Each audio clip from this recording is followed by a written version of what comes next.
titignan namin yung anggulo na maaaring ito ay isang part ng tradisyon ng isang mobile force battalion na tuwing may darating, i-welcome nila. Mayroong mga doon nangyayari yung papahirapan yung mga bagong dating.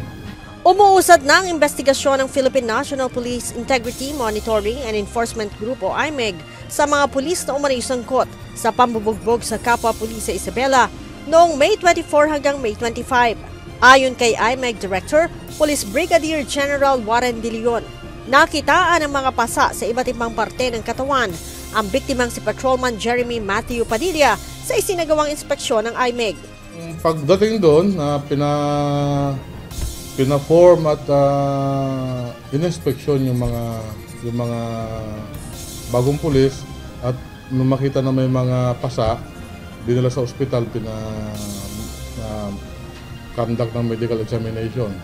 Ito nga, may mga findings nga na may mga pasa sila sa katawan at yun nga raw ay dahilan sa binubugbog siya nung mga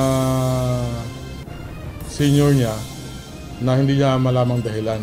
Sinabi ni Brigadier General De Leon na target nilang matapos ang investigasyon sa loob ng 1 linggo bago magsampa ng kasong kriminal at administratibo laban sa mga suspect. Pwede sila mapailan ng anti-hazing law na itong mga pulis na sangkot dito na inireklamo ay pwedeng makulong, maparusahan ng reclusion perpetua o yung habang buhay na pagkakulong at yung penalty, magka-fine sila ng 2 million pesos. Kung hindi naman, kung talagang gusto lang ng mga pulis na saktan yung kanilang junior na dahil nga lasing, mapagtripan nila, pasok pa rin sila sa physical injury.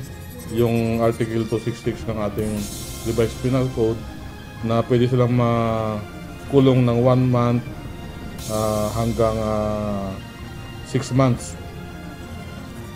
At bukod pa sa mga ibang penalty na fine. Kinumpirma rin ni Brigadier General De Leon na inilis na sa pwesto ang 3 pulis at inilipat sa Personnel Holding and Accounting Unit sa Camp Aduro sa Police Regional Office 2 habang isinasa ilalim sa investigation. Hindi rin ligtas sa investigasyon ang police captain na company commander ng mga ito.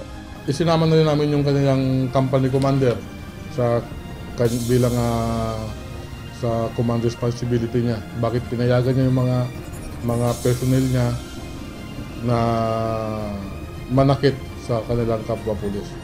Si Patrolman Padilla ay nakabalik na sa trabaho matapos pagpahingahin ang 3 araw ng doktor dahil sa mga tinamong pasa sa katawan.